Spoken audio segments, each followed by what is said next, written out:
Well, welcome to the Grafton Historical Society. This is the nice museum they have here in Grafton on 122A, I believe. It's a great location and lots of eye candy to look at, and I'm here to do a still life for the Blackstone Valley Art Association. And I'd like to talk as a representative of the Worcester Art Museum. I am a freelance artist, and I do work to teach a lot of classes there, including beginning and intermediate drawing. And still life is an important part of as we learn to develop as artists. And sometimes I know back to my days in art school, I would think about a still life as being something that was very boring, truthfully. And I learned over time to expect to understand what they really can do to benefit your art skills as time moves along. So what I'd like to do is the scene that I've set up behind me with items from the Historical Society here is to kind of talk about why I picked them, and then when I go to draw them, how I would represent them in various ways. So I'm going to do a bunch of things I call a thumbnail sketch. And you might think of thumbnails, that's pretty small. And when I say a thumbnail sketch, typically to my students, it's something of 3x5, 5x7, just a small version of the sketch of what you're looking at or trying to represent. So smaller. They're also done very quickly. Okay, we like to make sure that when we're doing a thumbnail sketch, you're not getting held up on details.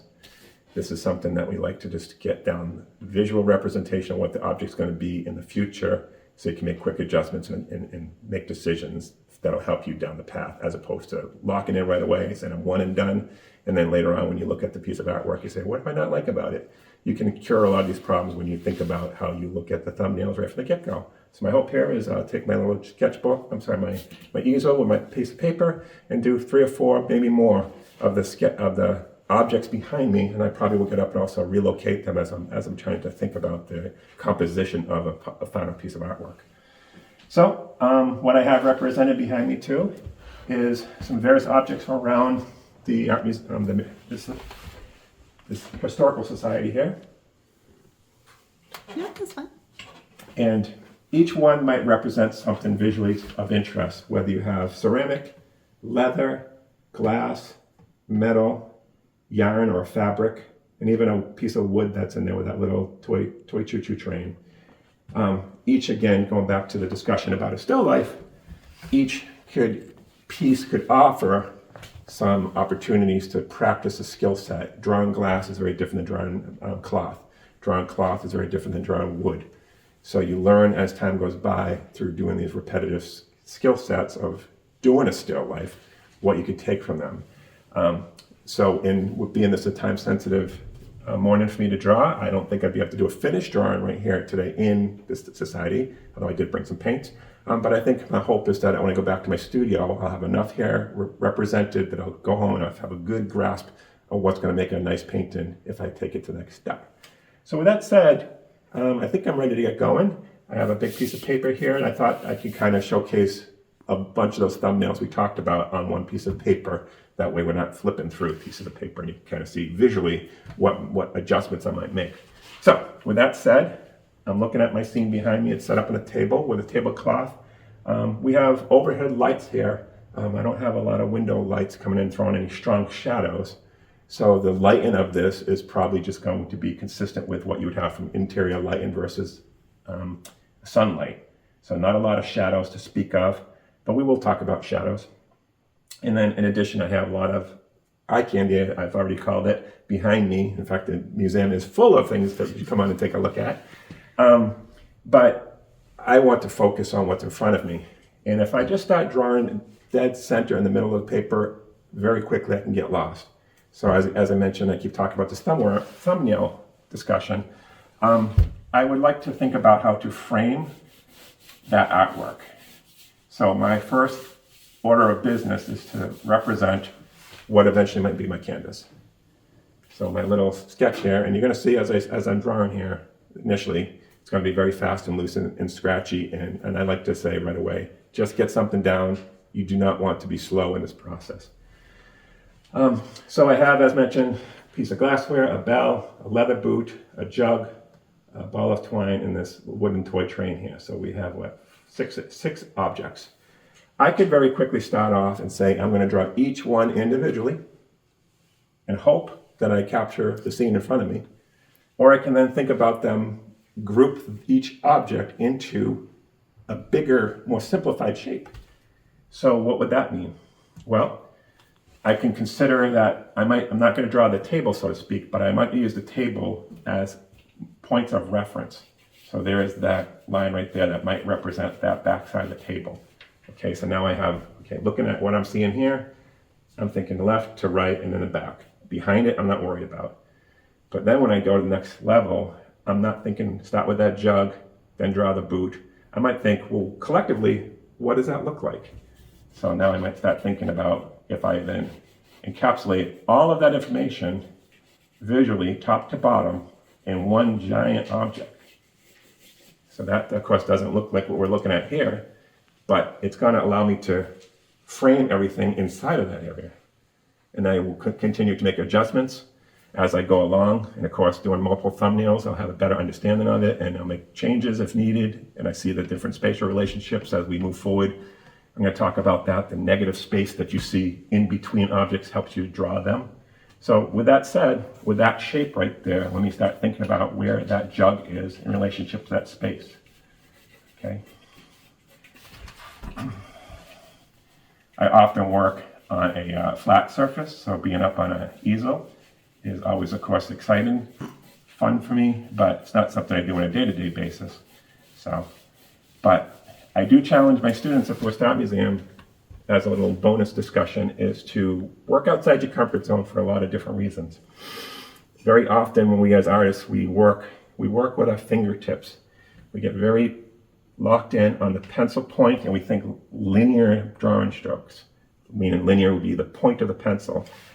When I'm working here, and I have as far as representation of it, I'm going to talk about the materials as I go along here, but I have a 4B pencil, okay? I'm going to do my best to actually use the side of the pencil, not hold it my traditional way, which is very rigid. I'm actually going to try to hold the pencil on my fingertips. And also by working on an easel, my entire arm is being involved here. I'm not on a flat surface, looking down very tight and trying to be very methodical.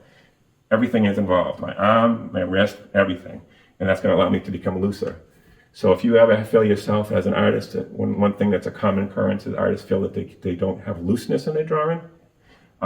Try to get up on the easel and use your arm, use your shoulder, stand, anything to kind of break up what you normally do, and that sometimes will kickstart a looseness in your drawing as time goes along. So back to the drawing.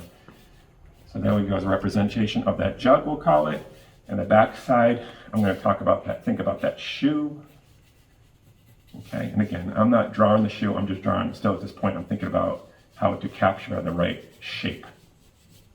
Okay, now I have this ball of twine in front of me, and you can see they're probably gonna, you might not be able to see it just yet, but as far as the composition of it, I might be spilling outside of my original thumbnail size here. I can already tell right away that my jug needs to be larger. And that's why when we're sketching, we quickly start to notice locational aspects of the drawing that kind of right away can make a corrections in these sketches we're talking about. I'm just going to continue on with getting some of the rest of this information in here. And then I'm going to go back and make some adjustments, and then I'm going to do another one. So in front, we also, if it's on camera, we have a bell that kind of touches where the front of that shoe in the background is. And then that toy train. And right away, I'm already saying, well, this ball is not in the right spot right here too, so I'm going to shove it over here. Get that train in right there. Okay, and you can see, well, that doesn't look like a train yet. It doesn't matter at this point. I'm thinking about simplified shapes. In this case, that complicated train can just literally be a cube. Okay, that bell back there is nothing more than a triangle with a rectangle for a handle. Simplify the shapes. That boot in the background, it's a three-dimensional object, but I can actually make it very geometric when I'm actually sketching things out to capture the right angle and the shapes. And then finally, I have this glass bottle off to the side here. It's a milk bottle.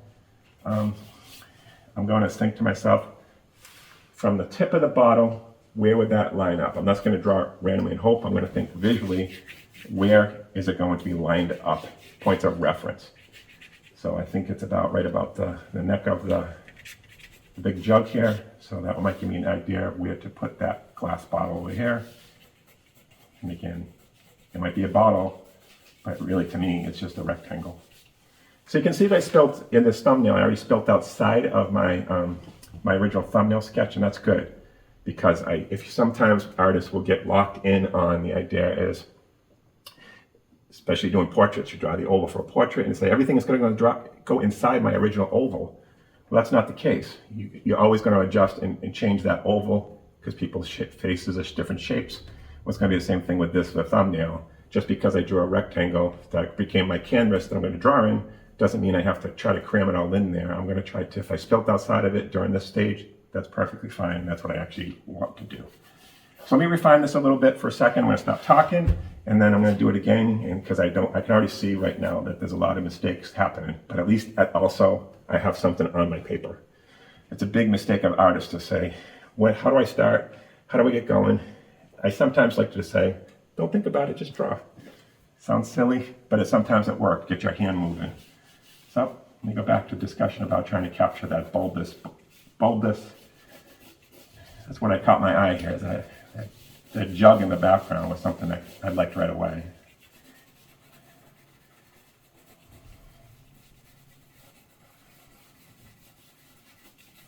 Okay.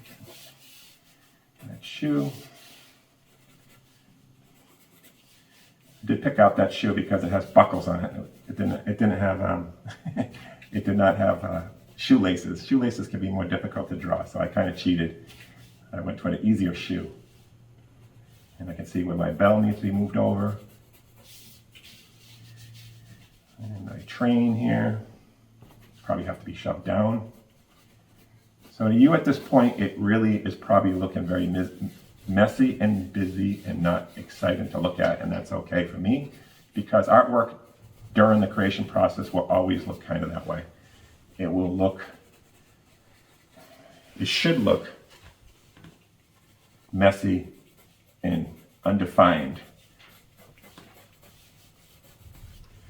because as artists, if you're just new to doing still lifes, you can get kind of in the trap of trying to make things look too good too quickly.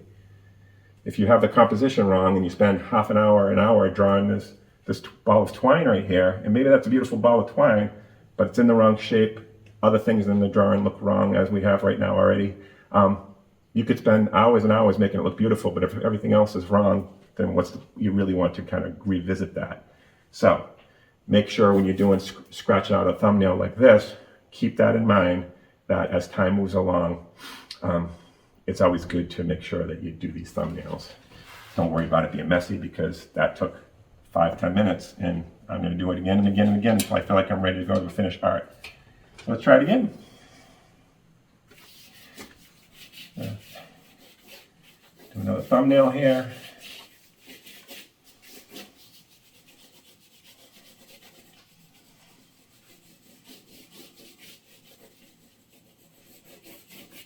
Okay. It is also sometimes it's a mistake to, when you're drawing real objects in real time, to not look at the object itself. Artists can get so focused on the piece of paper or the canvas they're working on, you forget to keep looking up and see these things like spatial relationships and color values and so forth and so on that we'll be talking about as time goes by. So this time I'm going to try to spend maybe 70% of the time looking at what I'm actually seeing versus looking at the paper. The first go around was to try to talk it through. The second time I'm going to spend more time looking. See if I make a change.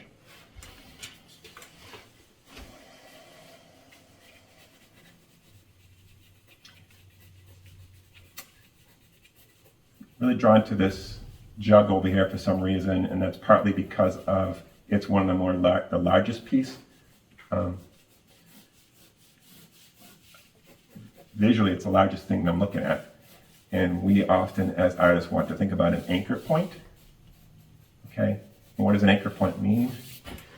An anchor point means something to begin, and then base everything else around. So, if you were to draw a person's face, I know I'm going back to portraits, not doing portraits today, but if you were to look at a person, you were drawing them, and you visually looked at them and said, hey, they have an interesting nose or glasses or a jawline of interest. You say, oh, they have a very interesting jaw. Something that called out to you visually.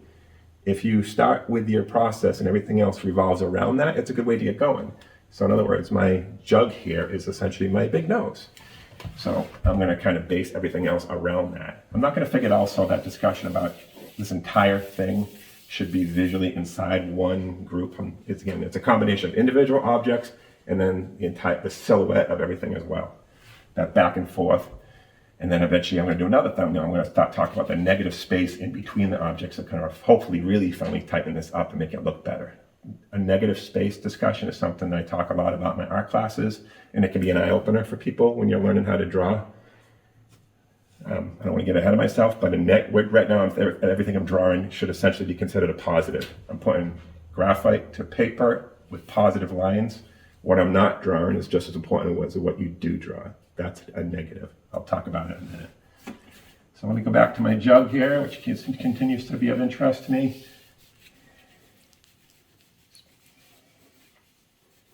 The bullet twine, I can see that I had it wrong here. I want to push it down further.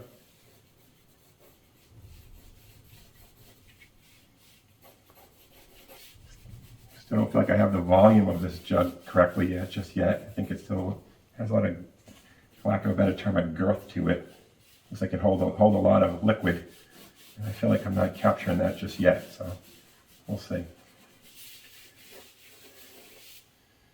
Okay.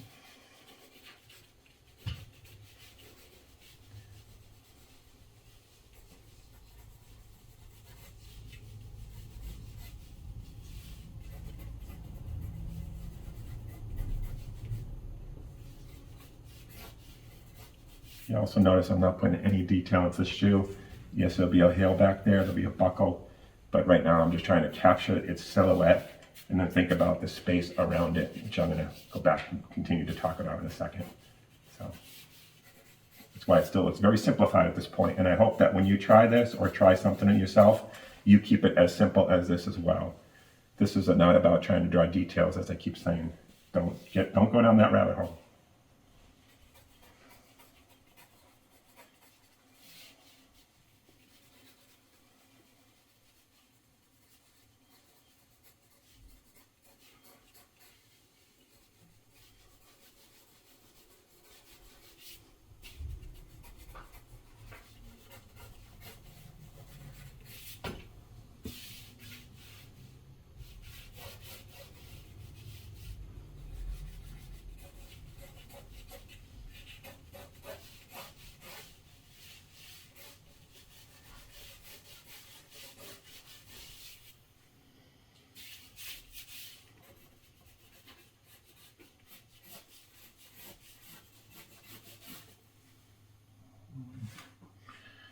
All right, so I still would like to do another one, but I think now might be a good time to talk about that negative space.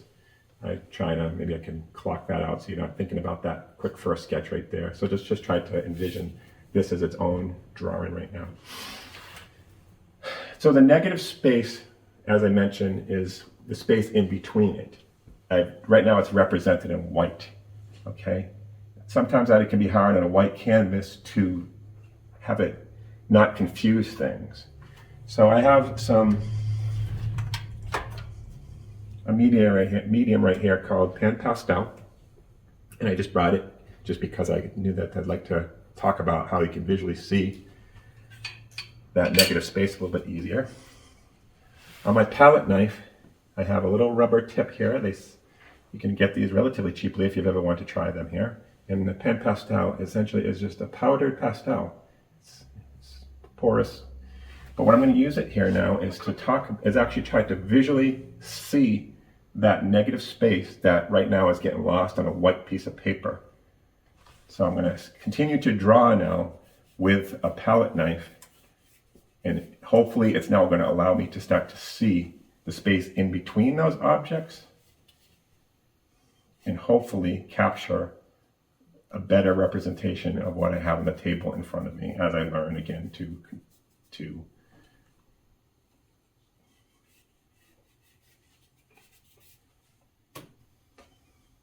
capture a still life.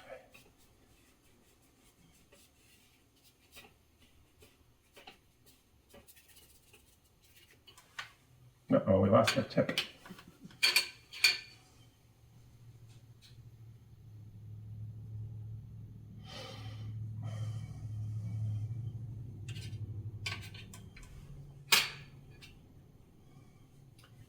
In this sketch, I've already seen that I've forgotten that our friend, the choo-choo train, but as I move forward, I'm thinking that as time goes by, I might readjust that. I think it's getting lost in the vicinity of the bell and it's not added to the composition.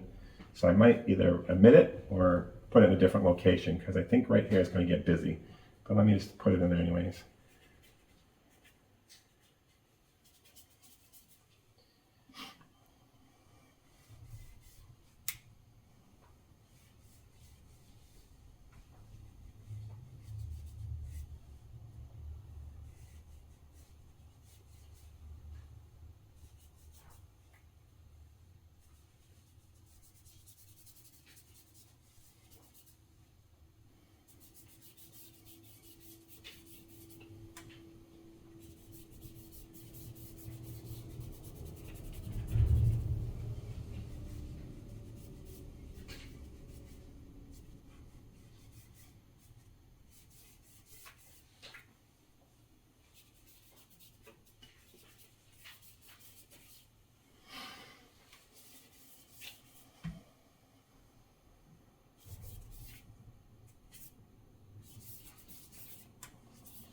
Okay, so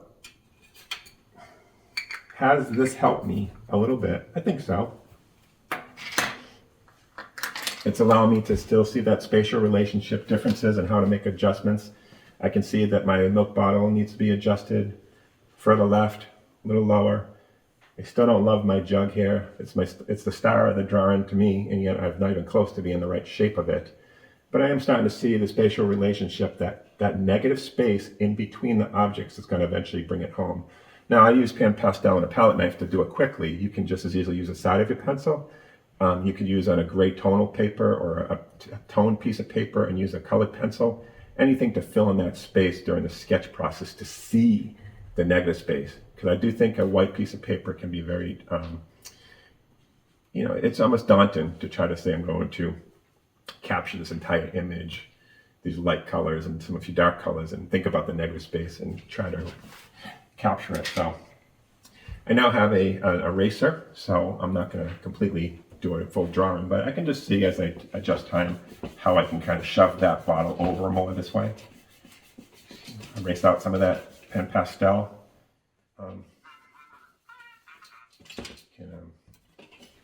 Move that ball down lower, I think.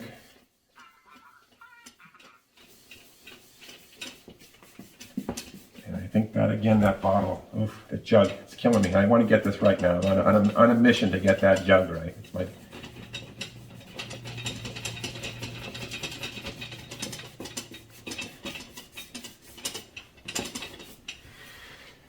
All right.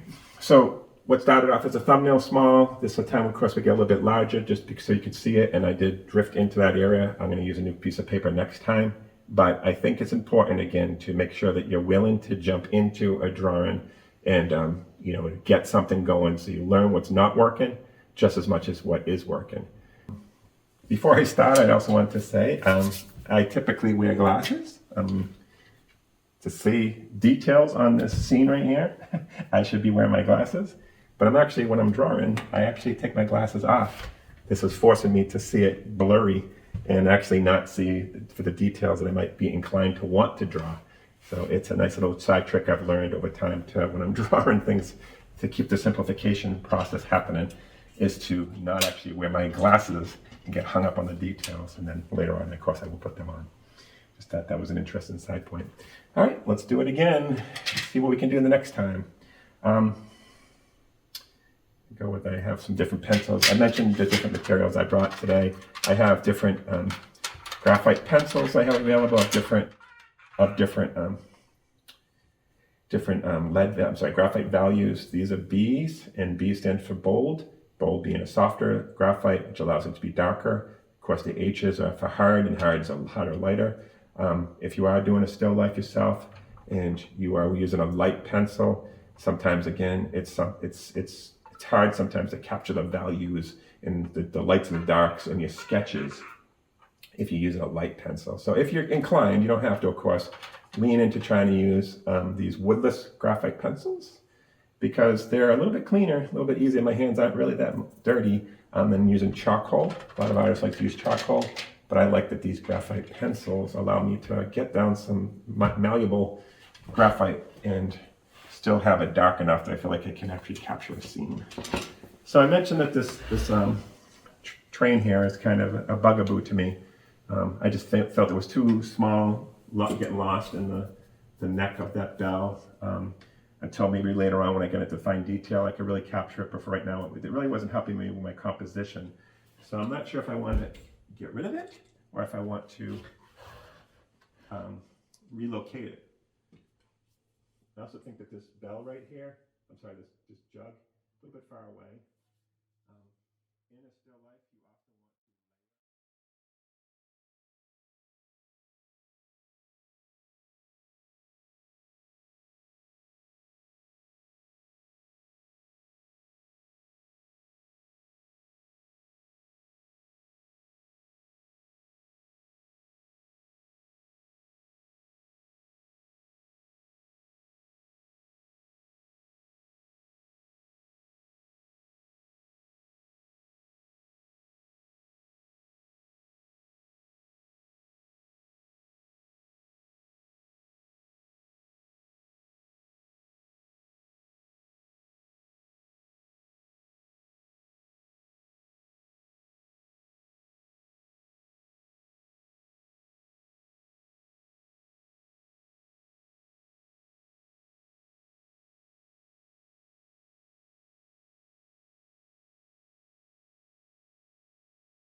ball closer to the.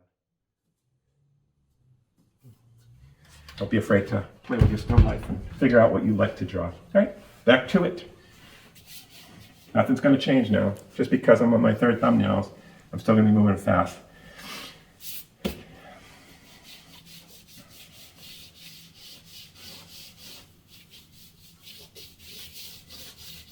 If I spill outside my thumbnail sketch,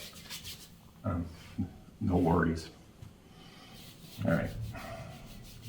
Get that table in the background as one of my anchor points. And I'm going to think about, again, the entire silhouette. And I want to get that concept of everything should go inside of that silhouette. See if that helps me.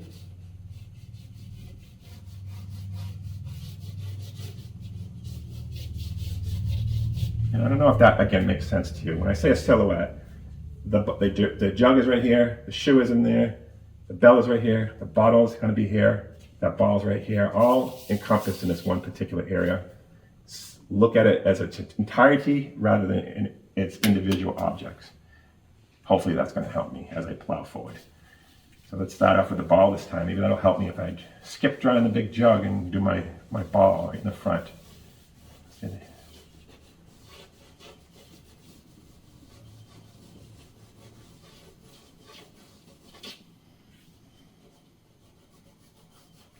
relationship.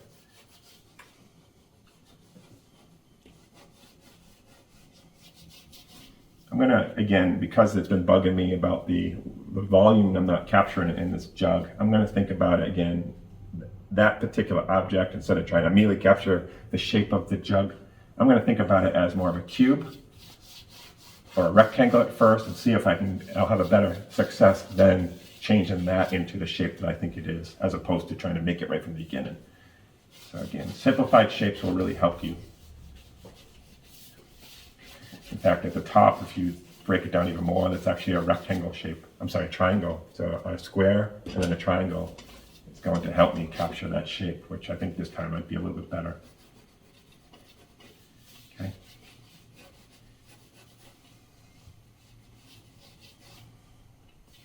So I will come back and refine that. But at least, and now I feel like the relationship for that spit shape to that shape is a little bit closer. Closer, just not perfect. All right, negative space, go back to my original sketch. They already used the pen pastel. I'm still looking for locational situational spots around it. So my shoe is next. I see that the top of the shoe is lined up somewhere with my handle up here. There's also space in between right here that I should also think about. So instead of me drawing the shoe, let me just right away get into trying to draw that negative space around the shoe. I'm just using the side of my pencil. So instead of using the pen pastel this time, I'm going to think about that shape.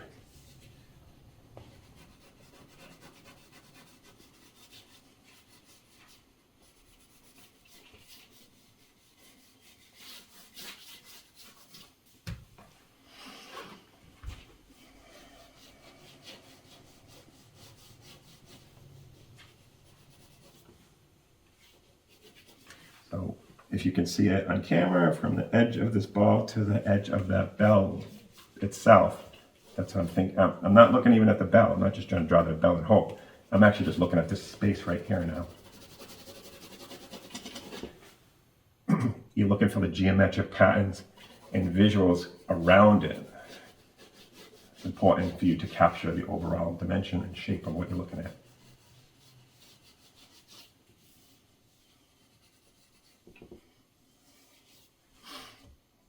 Now, in this case, I might be running off the paper. That's okay. Sometimes people will try to say, well, run off the paper, I got to shove it over. Well, that's not the case. Maybe my final composition will be cropped. You don't have to draw the entire jar. Maybe the final composition shows the edge of the glass bottle right here, and that's a better look. Maybe I should also cover up my friend here that I can't draw. Points of reference from the top of the bottle to other spots. I see it's a little bit higher than the handle, and if I line it up with here, it's about midway through that top of that shoe, and right about where the handle is. So I think that's right where the top of the jar should be. Sorry, I call it a jar, it should be a bottle.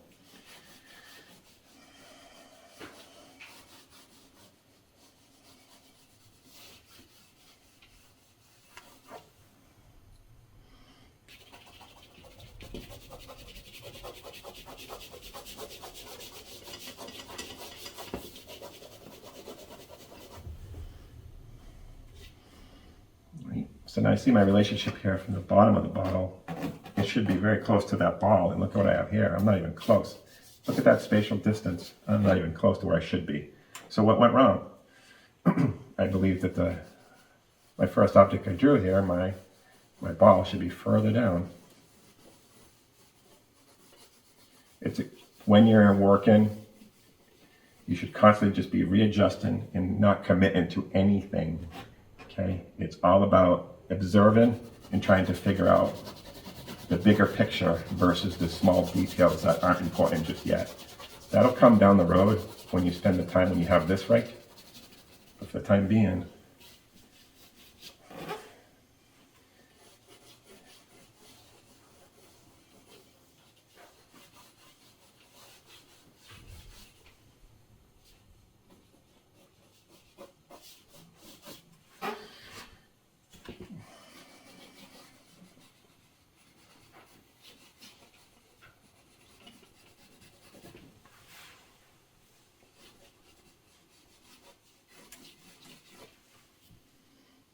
Now, I'm not sure if the camera angle is exactly what I'm seeing at my seated height. So some of the relationships versus what you're seeing happen in real time versus where the camera angle is going to look very different than what I'm looking at. But I do see from my perspective, this edge of the shoe, the edge of the jug here is very specific, and that would be a spot that I would really want to key in on, right there and right there in the end. When I'm doing my final checks, that would be a good spot for me to make sure I capture right. Then when I go to shape that shoe later on, the way the shoe curves into the sole of the foot, initially I drew it as just essentially a simple shape. And later on when I go back and refine it, I'd want to fine tune the details. That would then subsequently become more important to me, to start to fine tune these very simplified shapes I'm capturing here.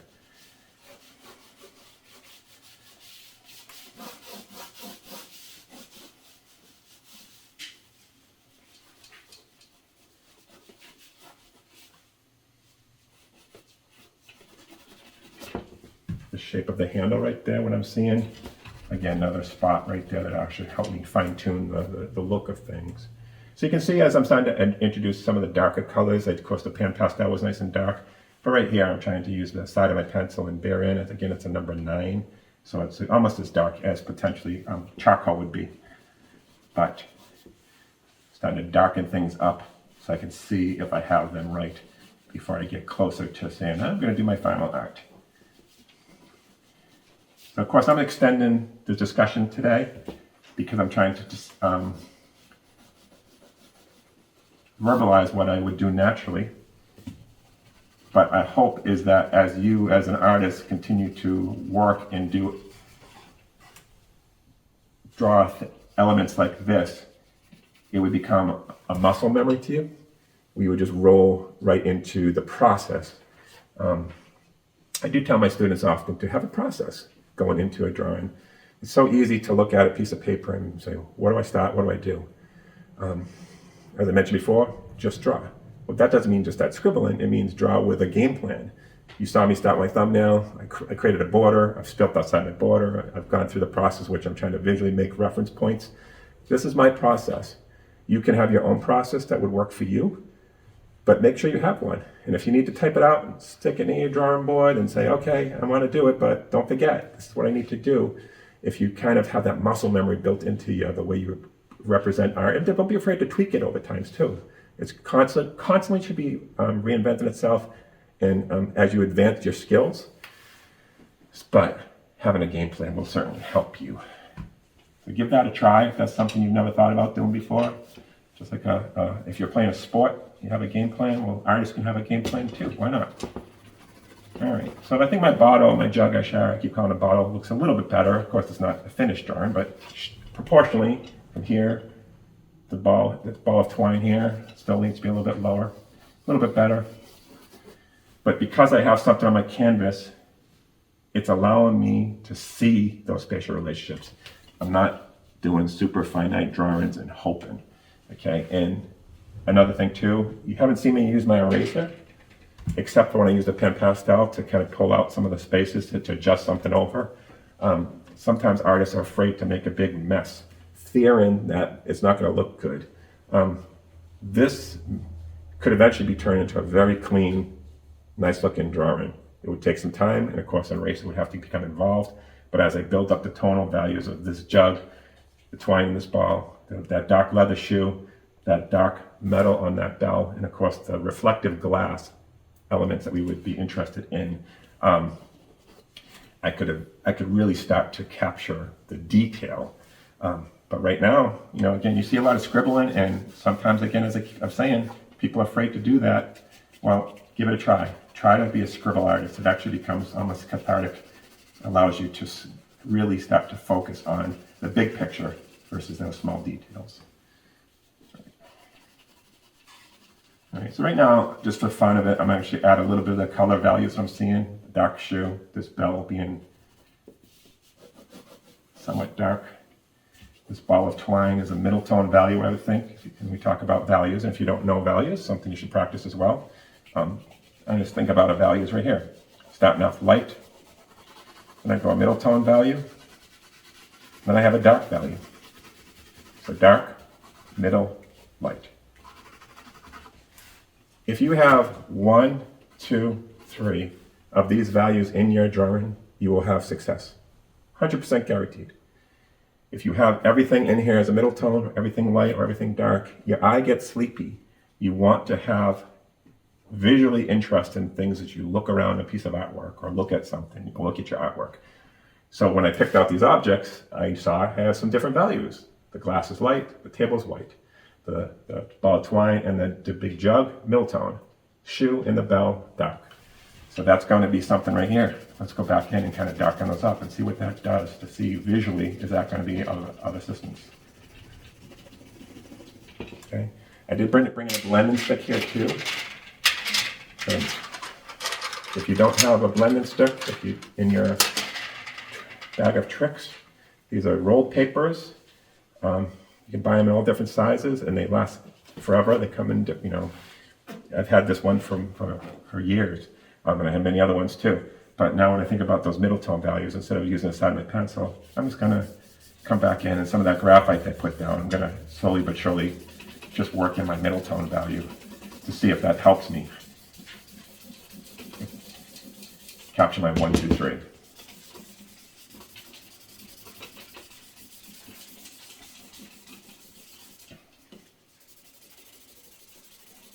I'm using the graphite that I put down already on here. You could create if it's clean, you can actually create a little puddle and go back in and almost use it like paint. So that's why as artists, if you have never drawn with them, in fact, some of the sketches I do, I will actually do the entire drawing with instead of using a graphite pencil, I'll do it with a blending stick. It'll really allow me to just think about it as a painterly effect versus trying to think of it as a drawing effect. So there we go. So let's just do a quick double check. In addition to this value discussion, I want to make sure I talk about, I also want to think about what's happening behind my objects too. Here at this Historical Society, we have, again, a lot of eye candy, a lot of things in distraction in the background, which is something that's really beautiful to walk around and look at. But do I want to draw that table that's behind me and those cubes that are representing different buildings in the town? I don't. I just want to think about potentially what the color value is behind it. So that said, right here where that table is that has disappeared on me as I sketched along here, I'm going to think about filling that space in there with a middle tone value, which is representing that green tarp in the background.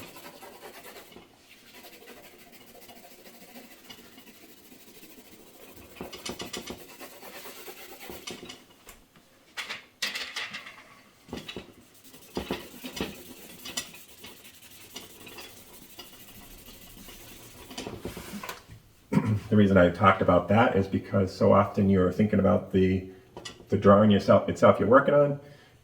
We're introducing other discussion points here, and then you look at it and say, why does it look very different than what I'm seeing? Well, you also got to think about the big picture of what's around the objects too.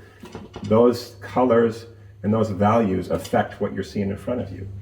So keep that in mind. If something looks a little amiss, just fill in the background with a color. So I should actually go in right now here and use my eraser and give my little number 1 value right here. I filled it in so you could see it, but it's actually distracting me right now from what I'm seeing in front of me. So let me just erase some of that and see if that helps.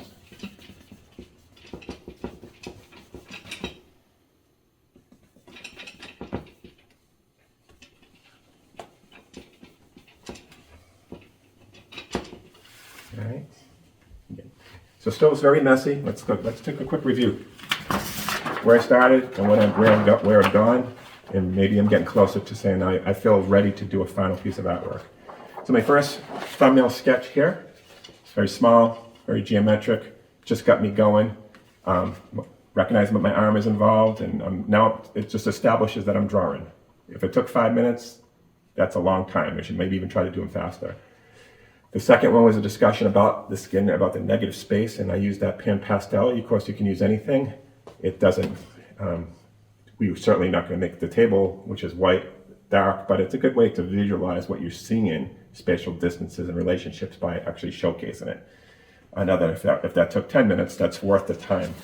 Now we get into a third effort here, and a little bit closer, and even though I ran off the canvas over here with my bottle, I'm a little bit closer to what I feel is like where I could take this. I still know that proportionally I have spots that I have to adjust, but that's okay. So I think realistically, if this was I was working for myself, I would probably be ready to say, okay, I can now go to my finished canvas and do a final painting that represents this with my painting skills and everything I need, make the adjustments in real time because I can still see where I'm off. But I feel like for this purpose, doing one more might be a good way to do it. Well, I think even though this has been a lot of fun, I really don't feel like I've captured that big jug, and I'd like to try it one more time if you guys are up for it. So this will be my fourth thumbnail. They're a little bit larger, of course, as you've seen them develop on the paper, but that's probably because visually I want you to be able to see it from the camera angle. So remember, keep them small, keep them tight and concise, be fast, move fast, and nothing should change. I've just made it a little bit larger because of the fact that I want it to be visual. So let me get going here. All right, so Scott, do you think you could tell us a little more about simplifying the shapes to make the shapes proper? Oh, that's a good question. It's a backbone of a lot of what I do. I like to build a good framework. If you think about a house, you need a good foundation to build the house on top of. So right away you might have beautiful windows, but if that foundation isn't correct, it might crumble. So a foundation is really what you need to do. So with a lot of my students, what I like to do is break things down to the most simplified shape. You saw me in my previous sketches talk about the entire silhouette. That's about as simplified as you can get, looking at multiple objects and creating one. But then once you have that visually, you also got to think about individually each piece. So when I draw that jug, when I draw the shoe, when I draw the bottle, each object can also be simplified. Yes, I'm looking at the big form, but I'm also thinking, how do I break it down? And you may want to, on the thumbnail sketch that I talked about the jug, in which I looked at it and I drew it as a square, and then the top being a triangle. Those two pieces came together, added the handle, so three shapes become one. But let's talk a little bit more about that. A good suggestion, a good opportunity for you as artists, if you'd like to continue to improve, is to draw geometric shapes in cubes, spheres, triangles. So I'll just do a little quick sketch here at the bottom and talk about that. The premise of drawing a rectangle or a square can become anything you want it to be. I teach my students, and we do it all the time, to draw these basic shapes. So a square,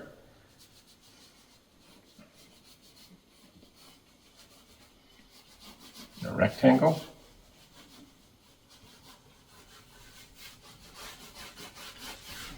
a triangle,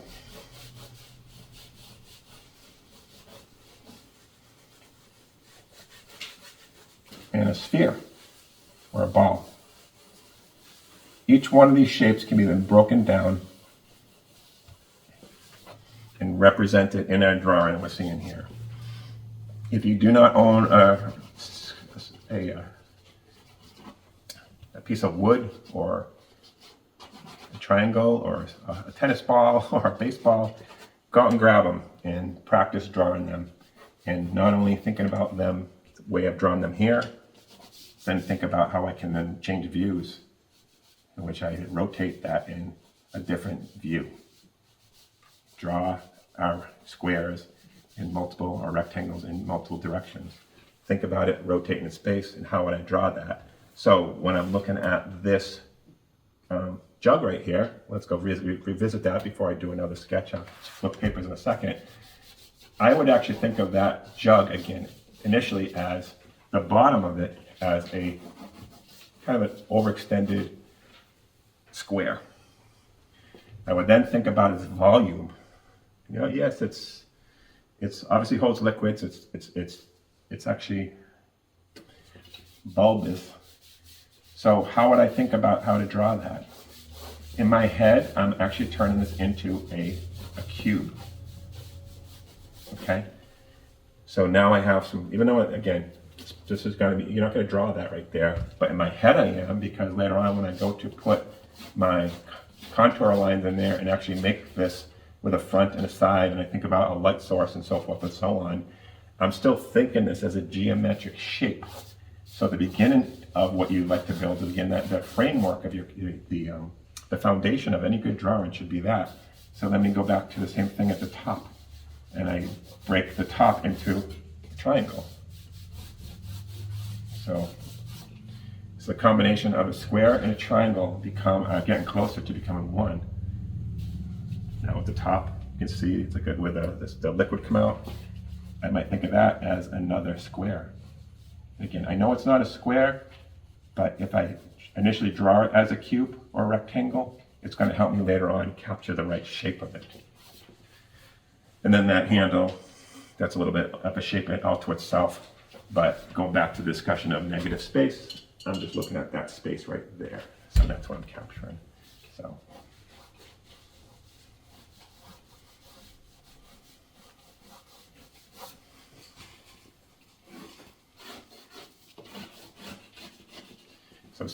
started off as a rectangle across the bottom of a, this is not square, it's actually got a contour to it. So now I can mold that into the correct shape that I'm looking for. Now everything becomes rounded.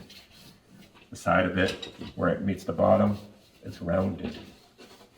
So as you can see in almost in real time, you can start to see those original lines that I put down are disappearing. Because be messy, have fun with it, try not to be too particular. That's why sketching, you hear people talk about filling up a sketchbook. When I was in art school back in the day, we had to put, every single week, we had to do over 100 single different objects around our home. So I drew my shoe, I drew a tennis ball, I drew a tennis racket, I drew a guitar, I drew the cat, I drew the remote control. Look at things around your home and just draw, fill up a sketchbook, because each time you're doing it, and just do it simple, instead of time, I'm doing each one in 30 seconds, it'll be that muscle memory that we really want to do to refine. So hopefully that's a pointer that is going to be something that resonates with you. If you've never thought of it that way, give it a try. Okay, to simplify a complicated object down to its interesting shapes. And I'm going to elaborate a little bit more on the top of this right here. Okay, so let's say I'm going to hyper focus on that one spot right there. I originally drew it as a cube. Okay, so let's refine what that cube might be if I'm going to do finished art. Okay. So if that little cap right there, that's, it's not a real twist off cap, it's actually a jug with a cork in it. But inside that, what piece I drew right there as a rectangle is actually an ellipse. So by drawing it as an ellipse, as a rectangle first, it then allows me to capture the right oval on the inside that ellipse, and then subsequently fine tune it down and then capture the right shape. Contour line, sometimes something that people get tripped up on. Whatever you do at the top of your contour for that top of the ellipse should also follow the contour at the bottom. Okay, if this was see-through, it should literally be the same piece in the background, but because you can't see through it, of course, just think about that piece right there as being the same as that. And see how it starts to look like it's more three-dimensional? So right there is a close-up of what we're seeing right here. And of course, then the handle of the jug comes in, and so forth and so on. So I'm trying to make it look as simple as possible, and I recognize that sometimes it's not simple. But the best way to learn how to draw, or to force yourself to draw, is to just get your hand moving. I can literally, I'm not afraid to just draw using anything I have on me, just get down a tonal value and start to make something happen. I don't care if it's messy at this point, because what happens is once you have something down, then you can use it. Okay, don't be afraid to get some medium down and then use it. It really will help encourage you to take your art quicker to new levels rather than being meticulous and tighten up. So review quickly, get on the easel, use your arm. And the other part is draw as much as possible, get something down, be messy, and that'll also allow you to, hopefully, if you feel like you've been stagnated, to get into the groove and get moving with your artwork. So I think it might be time, one more time, to do one more sketch and kind of revisit this and see if I can capture the bane of my morning here of drawing this jug. I think I got a little bit better chance that time, but I still feel like I want to capture that. That's, to me, it's been the fun thing to play with. Why not give it a try? So let's do it one more time.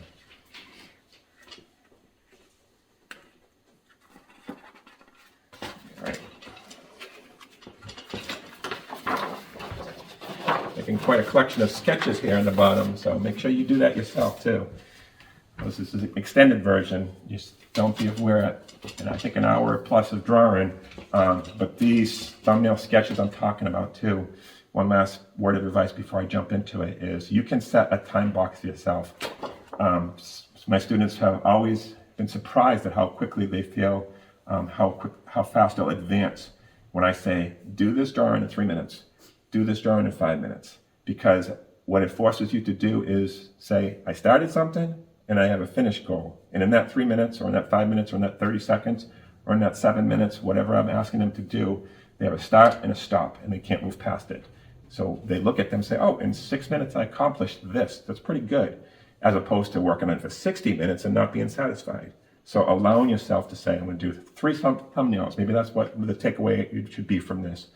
Is in the future, when you do your own still life, make sure you do 3 thumbnails and do each one for 3 minutes. That's 9 minutes of your time, and I guarantee it when you do your final piece of artwork, one of those 3 thumbnail sketches will be the right path to success for your final piece. If you hadn't done them, you might have had a hiccup and you might not have been satisfied. So there we go. Let's get going one more time. I'm going to because I've been working my thumbnails bigger, I'm going to go a little bit bigger.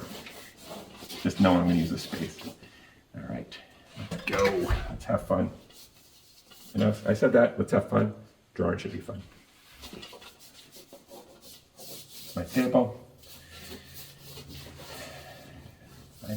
I'm not drawing at this time, but I'm still thinking about the entire silhouette of it. So, muscle memory. Think about that cube right here that we just drew before. You saw me doing a minute ago, let's do it again. There's that triangle shape right there.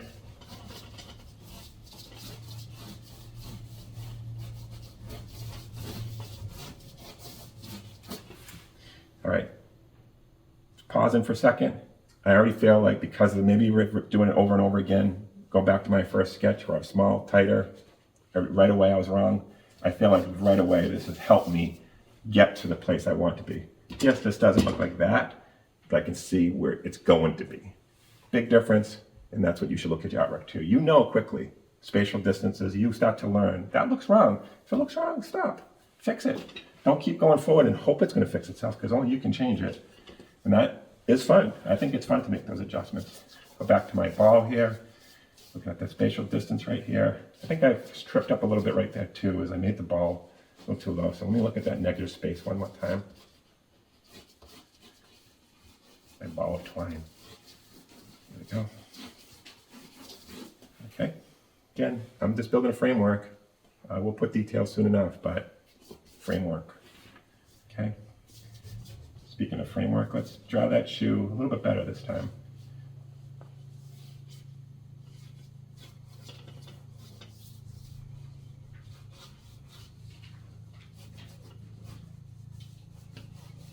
So this might be an interesting pause. I talked about drawing that shoe in the background, but I didn't spend too much time about it. You saw me do it with this jug. Square, triangle. Okay.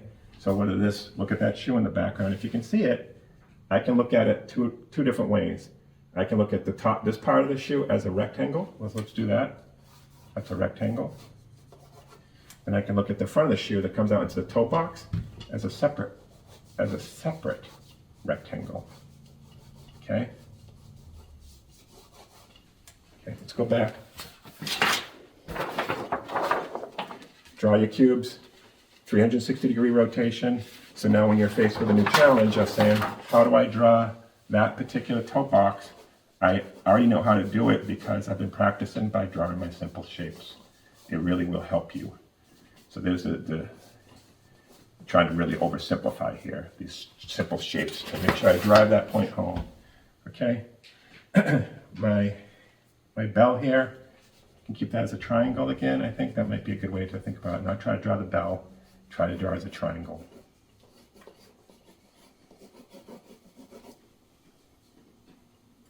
The bell handle, rectangle. Okay. And now check out that final milk jug right here. I'm going to treat it the same way. Okay, the bottom element of it, the bulbous part where the volume of the milk is held, think about it as a rectangle itself. And then the top, it tapers towards the neck, so a triangle. Square or triangle, square, triangle. Okay.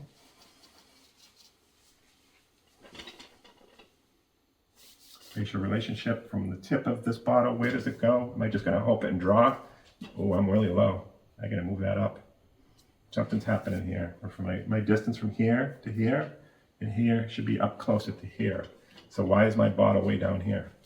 I got to fix that.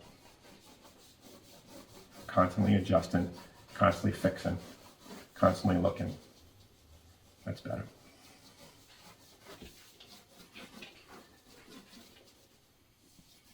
So, points of reference. Sometimes you'll see artists grid their paper. They draw lines straight through it to make these points of reference that I'm looking for right here. I'm doing it by looking at the negative space in between things and the spatial relationship through those geometric shapes in between. Another way to, again, do it is to do plumb lines, where you're literally drawing lines through it and saying, well, if this line goes here, what's the distance from the edge of the ball to the edge of the bell? And you do it with a line. I'm just looking at it more as a geometric shape because I like shapes. So, all right. So let me start to add in a little bit more of my value here again, and see if I can fine tune this a little bit and capture what looks like a better shoe.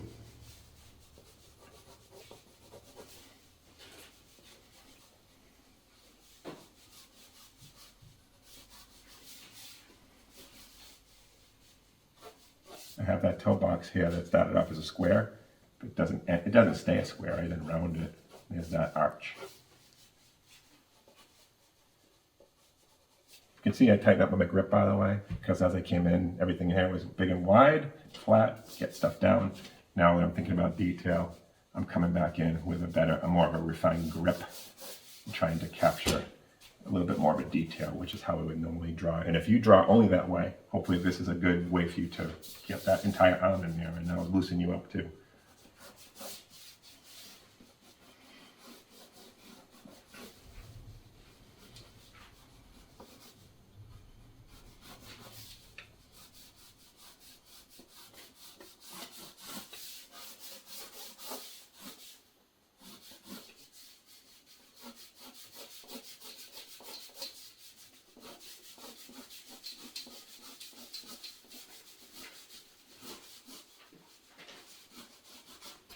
One thing I haven't talked about is shadows.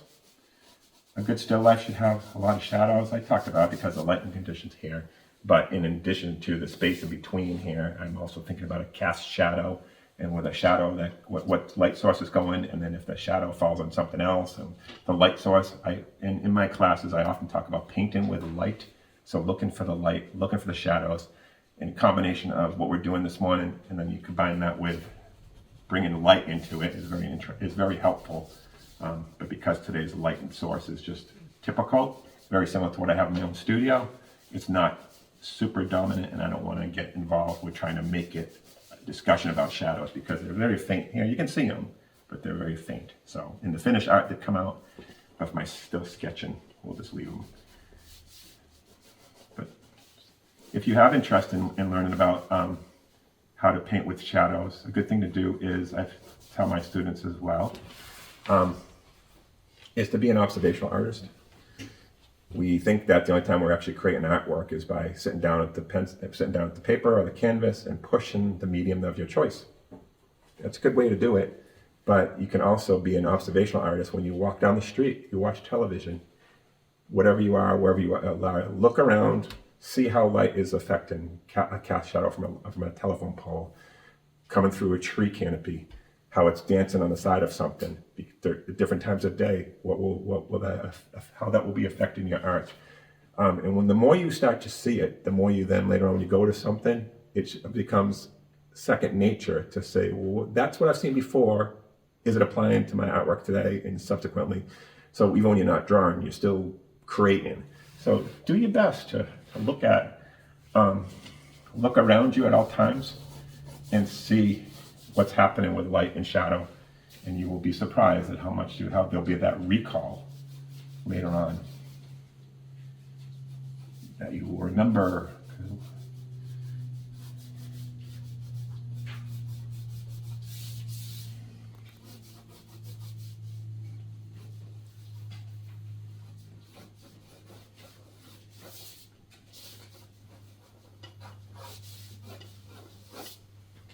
It's not gonna have that handle right. It's got to be a nice arc to it. Something else I haven't talked about this morning is trying to put some emotion into your artwork. When you draw, if you try to be very regimented and stiff, it kind of is visible. Where I want to see that arc right there, I kind of want to do it with swoop. Get my hand to be like very lively, and that'll come out in the artwork later on. Sometimes there's a big difference between when you look at a piece of artwork that's very rigid and tense versus one that has a flow to it, like running water. And sometimes there's all the difference between your people who are looking at your art having an ooh and an ah, saying, oh, that's beautiful, because there's an emotional connection to it, versus something that looks stiff. So try to keep your hand moving fast. It might seem silly, but just try and get that in there. That the back of the shoe right there. It's a slight nuance, but the back of the shoe goes this way, and then it curves out where the heel is. If it's just flat, it's boring. But if it has an arc to a nice swoop, it's something that you can kind of notice in your finished pieces, that there's a life to it, all to itself. All right. I'm going to step back for a second and check. I think I'm feeling better about this there. I'm feeling better about there. The bell needs to be fine-tuned. It's the bottle that's still getting me. I think it's too skinny at this point, of course. I can fix that quickly. And then as it tapers up, yeah. So, from my viewpoint, I'm looking at the tip of the bottle. I see it from, again, my eyes versus what the camera sees, because it can be different. But I see that bottle is a little bit lower. So it's coming. But it's forcing me to continue to make these adjustments. If I know this is right, and I put that's right, then I know, and this is off, then I know that this is the problem.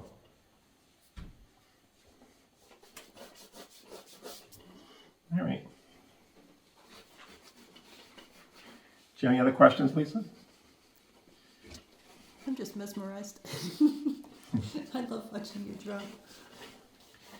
I'd like to do a final painting of this and of some sort, bring some color to it, because that's a whole nother opportunity to really bring your artwork to life, is when you add color. But as we're discussing over this morning, over the course of these repetitive thumbnail sketches or sketches, that you're looking at a number of things as you prepare to do your final art. I try not to repeat myself over and over and over again to the point when it's getting old. But that desire to make your art look really good from the beginning can really be the bane of a lot of artists' advancements. So doing this before you get to the color stage.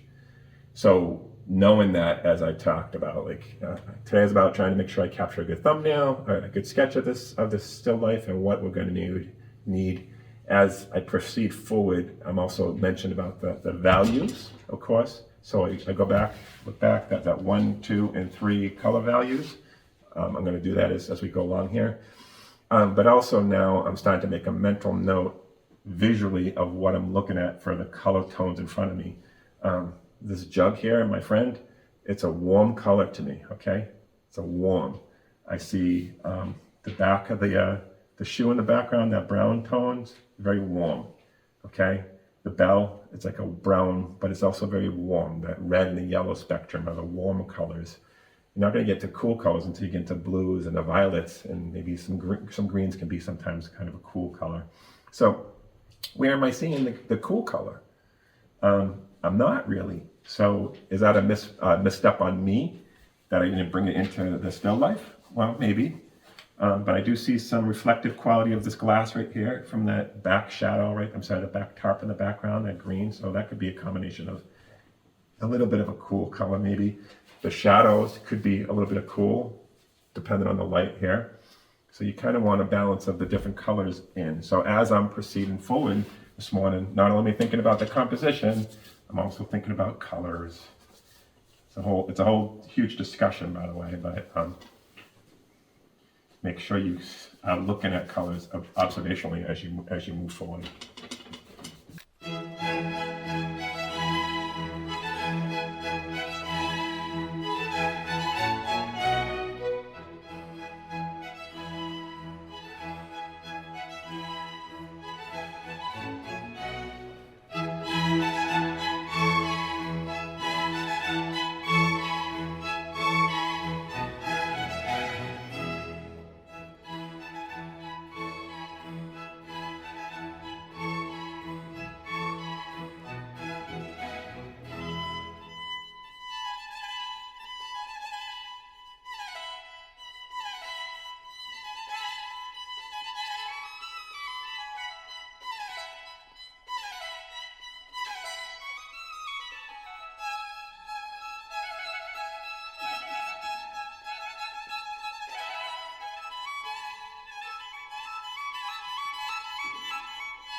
All right, thank you for watching. I hope that you look at this last thumbnail, which is we kind of went a little bit large, but you got the idea that where we started and where we went could eventually lend itself to somewhere where I can now walk into a painting prepared to a combination of things. Let's revisit. Composition. Did I capture what we see in front of me? Pretty close, but still elements that I could fine tune, but I feel a little bit better than my first sketch. That's important. Values. That's very important as well. Okay, when I added the dark of the shoe and then the bell, and then trying to get the middle tone values here in the background to think about that middle tone of that and the ball, and then the white, that was going to help give it some blend. The background color here with the top that we see in the background here, but to actually fill that in the background to give something to set it off of. And then essentially, again, let's revisit the negative space. If that's something that's new to you, please make sure that you practice that, to look at the spaces in between what you're working on. That's an interesting shape right there. You never would have think that is just as important as the ball, the jug, the shoe, and the bell that surround it. But if that's wrong, if that's wrong to what you're seeing here, you very quickly can see it. So when you're copying and doing a still life, you're training yourself to get to that level of transferring your skill sets over, that muscle memory I keep talking about. It's super important to just kind of roll into it. You can kind of shut off your brain if you do it long enough.